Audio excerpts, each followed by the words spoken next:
Sesaat lagi kita akan bergabung dalam acara Pitutur Luhur bersama Bapak Parsono Agus Waluyo, Mushola Zahratul Firdaus Kembang Karangpandan Solo, Jebolan Pondok Pesantren Ringin Agung Pari Kediri. Untuk layanan informasi 085 712 446 947 085 712 446 947.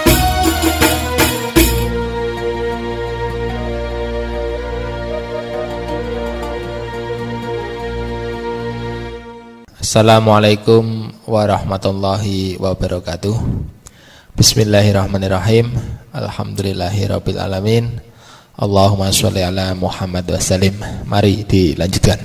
Kata salah satu jamaah di masjid kami, kiai-kiai dan santri-santri pondok pesantren Nahdlatul Ulama itu tidak mau menerima hadis tentang semua bid'ah adalah sesat. Katanya lagi, kalau tidak mau membacakan hadis-hadis tentang bid'ah berarti menyembunyikan ilmu. Dan yang lebih dari itu, mereka mengatakan kiai-kiai Nahdlatul Ulama itu tidak mau membacakan hadis-hadis tentang semua bid'ah adalah sesat, karena takut tidak mendapatkan kedudukan jadi imam tahlilan. Karena kalau jadi imam tahlilan dapat berkat dan amplop. Bagaimana menurut Bapak? Kancamu kuwi intine iki suudon siji. Yang kedua, dia itu ndak ngerti pondok pesantren NU. Tidak mudeng tapi bicara. Makanya kalau nggak mudeng jangan bicara. Kalau nggak mudeng lebih baik diam. Fayaqul khairan aw liyasmut. Berbicaralah yang baik aw liyasmut. Diam aja. Di pondok-pondok pesantren Salafiyah, di pondok-pondok pesantren NU, sejak kecil itu disuruh hafalan namanya kitab Arba'in Nawawi. Kitab Arba'in Nawawi itu kumpulan hadis 40. Di sana pun ada itu hadis yang menyatakan kullu bid'atin dolalah. Cuma kiai-kiai dalam memahami hadis itu tidak secara tekstual. Hadis itu ada sarahnya, itu pun penjelasan. Penjelasan hadis itu ada di kitab-kitab kuning yang jumlahnya ribuan bahkan jutaan. Jadi keterangan hadis itu tidak kok dikatakan semua bid'ah sesat gitu ya. Jadi hadis tentang kullu bid'atin dolalah itu tidak dipahami secara tekstual, merujuk pendapatnya ataupun pemahamannya ulama yang namanya Imam Syafi'i, merujuk pemahaman ulama ada Ibnu Hajar Al-Asqalani, ada merujuk pendapat ataupun pemahamannya ulamanya Imam Nawawi, Imam Romli dan lain-lain sebagainya. Intinya sejak pertama kali ada pondok-pondok NU, pondok-pondok Salafiyah itu yo tahu, bahkan lebih tahu dari itu. Ning carane memahami beda, ora kok letterlek, tekstual, terus hadis dimaknani apa eneke, terus dipahami apa eneke ndak. Mereka itu mendasarkan pemahamannya neliti, oh nek ulama Imam Nawawi iki memahami hadis iki seperti ini. Ulama Imam Syafi'i itu memahami hadis kullu bid'atin itu seperti ini. Imam Romli seperti ini. Ibnu Hajar ahli hadis seperti ini. Imam Ahmad bin Hambal seperti ini dan lain sebagainya.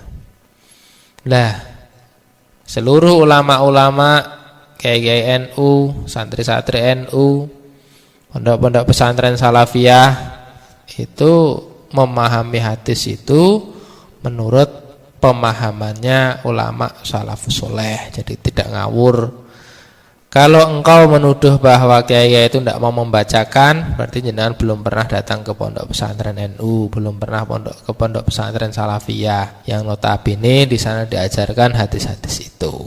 Saya kira begitu. Itu berangkat dari kedengkian, berangkat dari pemahaman yang istilahnya itu membebek kepada ustadz-ustadz, membebek kepada orang-orang yang benci tahlilan, membebek kepada orang-orang yang ingin merendahkan Islam itu sendiri. Saya kira begitu, wallahu alam.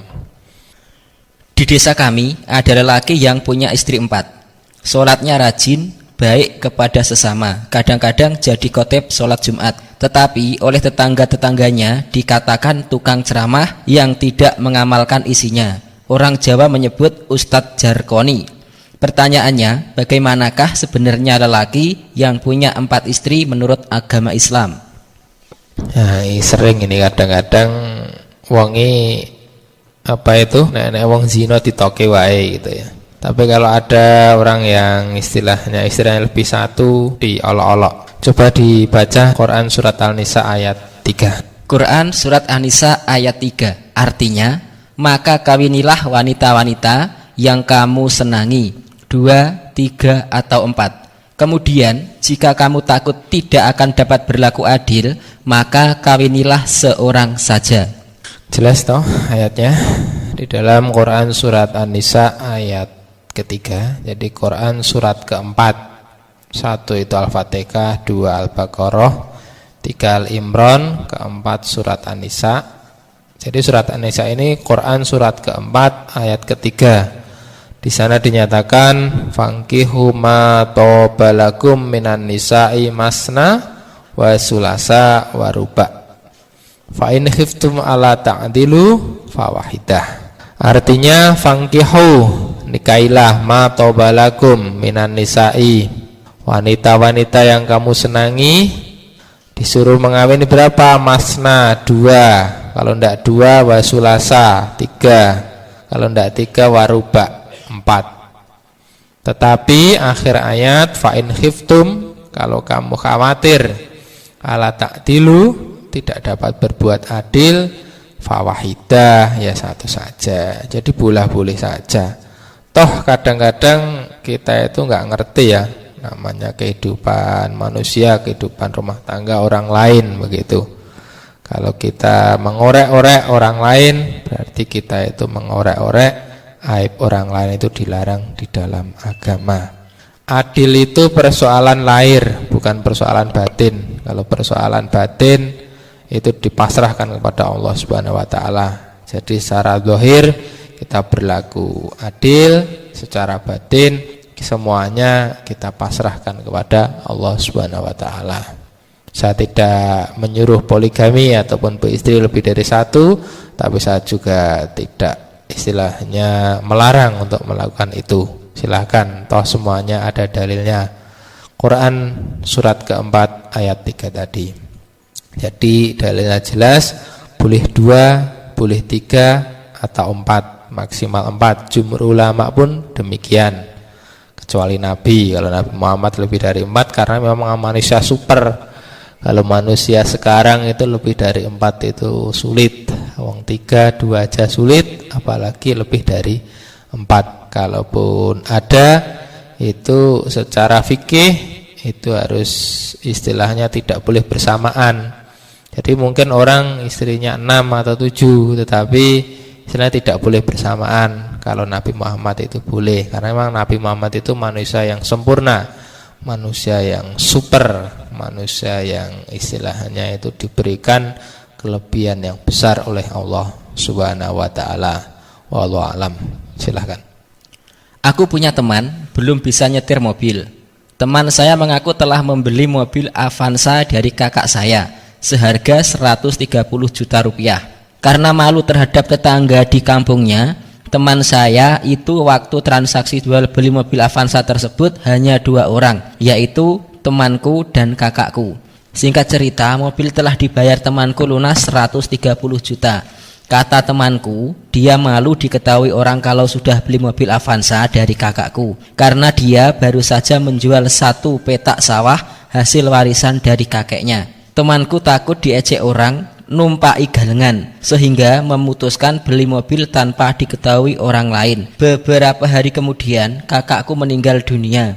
Kakakku masih jejaka. BPKB mobil Avanza itu atas nama orang lain, bukan atas nama kakakku. Saat ini orang yang namanya tercantum dalam BPKB Avanza itu menuntut temanku di pengadilan. Temanku dituduh mencuri mobil Avanzanya.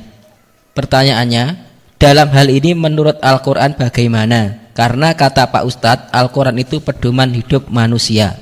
Sering kejadian di masyarakat itu begini. Ini masalah jual beli ya. Ya tonggone mungkin rada kebangetan itu. Wong tuku apa jenenge mobil, karena mobilnya itu hasil menjual sawah, sawahnya kayak warisan. Lah tanggane mungkin iri, lah irine ngenyek. Oh, kayak tuku mobil numpaki galengan kayak. Jadi numpaki galengan gitu. Mungkin lazim di masyarakat itu dinyek gitu. Jadi orang yang beli kendaraan hasil apa? Jual sawah itu dikatakan numpaki galengan. Lah sing tuku mobil Avanza mau izin. Mulane transaksinya itu hanya berdua saja. Itu kesalahan kolektif. Jadi monggolah ndak usah di ini ya. Tidak usah diejek kalau memang tetangganya mampu beli mobil ya alhamdulillah, wong toh kan itu juga halal. Kemudian kalau nanti sudah ada mobil kan bisa nunut gitu, Jawanya kan begitu. Masalah itu silahkan dibaca surat Al-Baqarah ayat 282. Surat Al-Baqarah ayat 282 yang artinya, dan persaksikanlah apabila kamu jual beli. Ya jelas toh, kalau kita jual beli itu sebaiknya ada saksi, transaksinya itu dicatat. Oleh ulama dijelaskan di dalam surat Al-Baqarah ayat 282. Jadi surat kedua ayatnya 282 bunyinya, ini potongan ayat, wa ashidu idza tabaya'tum. Artinya wa ashidu, persaksikanlah, golek saksi, enekno saksi, idza tabaya'tum, kalau kamu itu jual beli, apalagi ini nilainya besar. Kalau hanya jual beli tempe jumlahnya 1 ikat harganya cuma 1.000 ya ora oleh seksi ra apa-apa kan itu. Kalau hanya jual beli beras kilo ndak usah pakai seksi, insyaallah juga ndak apa-apa. Tapi iki tuku Avanza krana isin dinyek tanggane numpake galengan, akhirnya ndak ada seksinya, ndak ada kwitansinya, nang mburi repot. Al-Qur'an sendiri menerangkan wa asyidu idza tabaya'tum. Nek jual beli kon golek saksi. Lah tuntunan-tuntunan di dalam al-hadis menurut penjelasan ulama, saksinya itu sebaiknya 2 orang laki-laki yang sudah dewasa, yang Islam, yang jujur, yang baik. Kalau tidak ada 2 orang laki-laki, 1 laki-laki ditambah 2 perempuan itu saksinya. Kalau perlu diakte notariskan, ada akta jual beli. Jadi nanti ndak mesakne wis tuku Avanza kelangan duit, adol sawah, Avanzane dituntut pengadilan karo sik duwe. Ini kan juga orang yang zalim ini yang nuntut ini. Mudah-mudahan kalau dengar ini sadar gitu ya. Jadi yang punya Avanza pertama dijual ke si B, kemudian si B menjual ke C, lah kok si A ini menuntut ke C, padahal ini transaksinya juga insya Allah menurut keterangan pertanyaannya adalah jelas dan istilahnya transaksinya juga biasa-biasa saja, cuma kesalahannya tidak memakai saksi. Memang Al-Quran itu pedoman kehidupan manusia biar kita itu aman, baik aman di dunia ataupun aman di akhirat. Kemudian di dalam kesempatan yang lain, saksi seperti tadi sebaiknya 2 orang laki-laki, walaupun kalau hukum konvensional, hukum positif itu saksi itu tidak harus lelaki, tetapi lebih baik 2 orang lelaki menurut agama Islam, atau kalau tidak ada 2 orang lelaki, 1 lelaki dan 2 orang perempuan, karena sifatnya perempuan itu lemah pemikirannya. Kalau ditekan pemikirannya, mungkin dia akan istilahnya itu dikon ngapusi itu manut gitu loh. Kalau saksinya perempuan 2 kan kusing sih ditekoi bener pora gitu, misalnya ada kasus semacam itu kan lebih kepenak. Saya kira di balik peristiwa ini mudah-mudahan menjadi pelajaran bagi kita bersama. Silakan dilanjutkan. Anda masih bergabung dalam acara Pitutur Luhur bersama Bapak Parsono Agus Waluyo, Mushola Zahrotul Firdaus Kembang Karangpandan Solo, jebolan Pondok Pesantren Ringin Agung Pari Kediri. Untuk layanan informasi 085 712 446 947. Tetaplah bersama kami.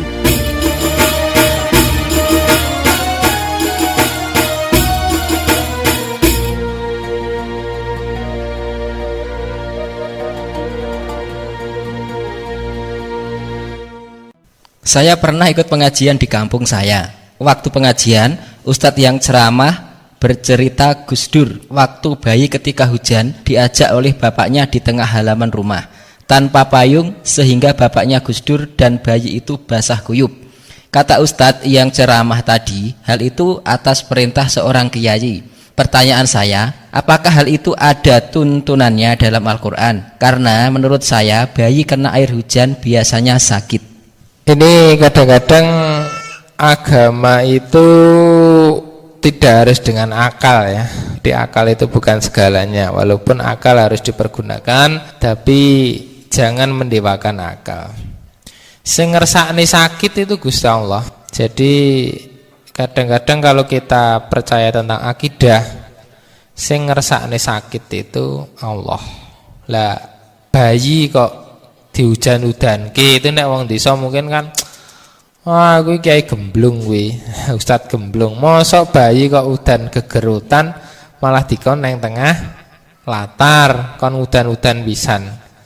Itu kan kalau kita ndak percaya dulu, istilahnya negative thinking, itu ya istilahnya mencemooh si kiai ataupun bapaknya yang melakukan hal tersebut. Tapi coba dibaca surat Al-Qaf ayat 9. Surat Al-Qaf ayat 9. Artinya, dan kami turunkan dari langit air yang mengandung berkah. Di dalam surat ke-48 ayat 9 dinyatakan wa nazzalna minas sama'i ma'am mubarakah. Artinya Allah telah menurunkan dari langit ma'an mubarokan, air yang penuh berkah. Bahkan di dalam riwayat-riwayat itu Nabi itu pernah istilahnya itu waktu itu turun hujan, kemudian membuka bajunya yang atas itu. Carane Jawa itu udan-udan itu. Tujuannya apa? Mendapatkan barokahnya air hujan. Jadi kodanan kuwi ra apa-apa asal tidak terus-terusan. Nek terus-terusan ya sakit, misalnya musim penghujan kok sebulan kurang udan-udan, wah itu mungkin akan sakit pilek, sakit masuk angin dan lain sebagainya. Tapi kalau ingin mendapatkan berkah dari air hujan itu boleh ketika suatu saat, oh aku tak pengen udan-udan, genentuk berkah air hujan. Itu diperintahkan oleh Allah, diperintahkan oleh Rasulullah. Dalilnya ada, yaitu tadi surat Al-Qaf ayat 9. Juga sahabat-sahabat pun juga pernah begitu. Pernah ketika hujan itu istilahnya udan-udan gitu. Memang sengaja udan-udan tujuannya gen untuk berkah air hujan. Apalagi dalam riwayat lain itu udan yang Mekah. Neng Mekah kono itu kan ada talangi gitu loh. Lah orang-orang itu istilahnya itu mandi dengan air hujan di bawahnya talang itu. Itu ulama-ulama itu menafsiri, satu, air hujannya itu berkah. Yang kedua, Mekah itu sendiri diberkahi gitu loh. Jadi kan mendapatkan dua berkah. Di udane neng Mekah, Mekah kuwi diberkahi, sedangkan air hujan itu juga ada barokahnya, ada manfaatnya, ada kebaikannya. Kan iki itu napa jenenge itu berkah yang banyak. Masjid itu juga tempat yang diberkahi gitu. Ketika kita misalnya mandi ataupun mencuci muka, air hujan di masjid insya Allah barokahnya lebih banyak. Demikian juga makanya ada masjid itu air hujannya itu ditampung kemudian dipakai untuk wudhu. Air hujan itu kan berkah gitu. Air hujan berkah kemudian turunnya di masjid, padahal masjid itu tempat yang diberkahi. Akhirnya kan mendapatkan berkah yang banyak. Jadi insya Allah ada dalilnya. Wallahu alam, silahkan dilanjutkan. Ketika keluarga saya meninggal, apakah saya boleh menyuguhkan makanan untuk orang-orang yang datang menghibur saya dengan bacaan Yasin dan tahlil tiap malam. Ya, kadang-kadang iyo di masalah meneh ning masyarakat. Nek keluargane meninggal apa ya oleh nyuguh wong liya kan gitu to. Enek wong sing medhi cethil kuwi timbange nyuguh mbok gawake dhewe. Kadang-kadang kan begitu. Jadi ini ciri-ciri orang sing medhit itu kadang-kadang ngomongnya sak penake dhewe. Oh, awake dhewe susah kok malah nyuguh wong liya gitu loh. Ada orang yang iri seperti itu, coba dibaca hadis Sahih Bukhari nomor 11. Sahih Bukhari nomor 11 dari Abdullah bin Amir radhiyallahu anhu. Ada seorang lelaki bertanya kepada Nabi SAW, perbuatan apakah yang paling baik? Rasul menjawab, memberi makan dan mengucapkan salam, baik kepada orang yang engkau kenal atau tidak engkau kenal. Jelas toh, ada hadisnya. Ngei panganan ini hadisnya. Coba dibuka yang punya Sahih Bukhari nomor 11. An Abdullah bin Umar radhiyallahu anhuma anna rajulan sa'ala Nabiya sallallahu alaihi wasallam ayul Islam khairun. Qala tut'imut ta'am wa taqra'us salam ala man arafta wa man la ta'rif. Artinya dari Abdullah bin Umar ada seorang lelaki bertanya kepada Nabi, ayul Islam khair, amal nenggon agama Islam sing paling apik ya apa to? Kanjeng Nabi. Kemudian Kanjeng Nabi itu menjawab, qala tut'imut ta'am, amal sing paling apik kuwi ngeki panganan neng wong liya gitu. Yang kedua, wa taqra'us salam, kamu mengucapkan salam. Ngucapin yang sapa? Alaman arafta wa man la ta'rif. Artinya mbok kenal orang mbok kenal, assalamualaikum. Assalamualaikum, baik dikenal ataupun tidak kenal itu baik.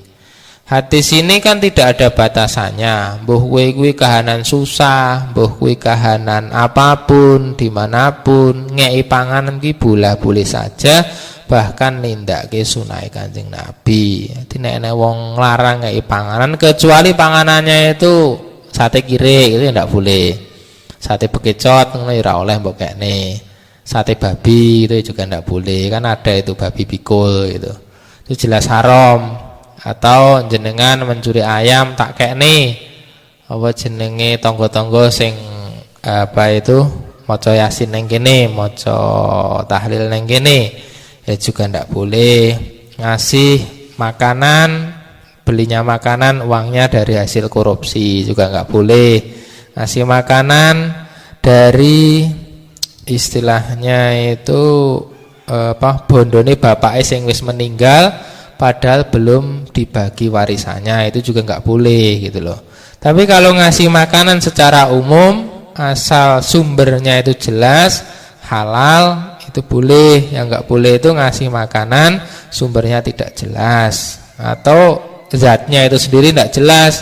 Misalnya kamu ngasih sate kire, nek wong Jawa ngarani sate jamu, sate guguk, itu juga jelas haramnya. Ngasih istilahnya sate bekicot, nek wong ngarani sate keong, itu juga jumhur ulama tidak membolehkan. Nek eneng wong maca Yasin, maca tahlil, mbok suguhi lento, mento, mbok suguhi arem-arem, mbok suguhi roti, insyaallah asal dari uang yang halal itu boleh saja, bahkan dianjurkan. Amal yang paling apik dalam agama Islam. Yang kedua itu membaca salam kepada orang yang engkau kenal ataupun tidak engkau kenal. Hadis-hadis keterangan lain banyak, makanya jangan suudzon dulu. Wallahu alam begitu. Mudah-mudahan ada manfaatnya. Ada salah kata dari saya pribadi, mudah-mudahan Allah mengampuni kita bersama. Kita mendapatkan manfaat dari ilmu yang kita pelajari dalam kesempatan kali ini. Akhir kata, wallahul muwaffiq ila aqwamit thoriq. Wassalamualaikum warahmatullahi wabarakatuh. Terima kasih, Anda baru saja bergabung dalam acara Pitutur Luhur bersama Bapak Parsono Agus Waluyo, Mushola Zahratul Firdaus Kembang Karangpandan Solo, jebolan Pondok Pesantren Ringin Agung Pari Kediri. Untuk layanan informasi 085 712 446 947. Nantikan Pitutur Luhur seri berikutnya.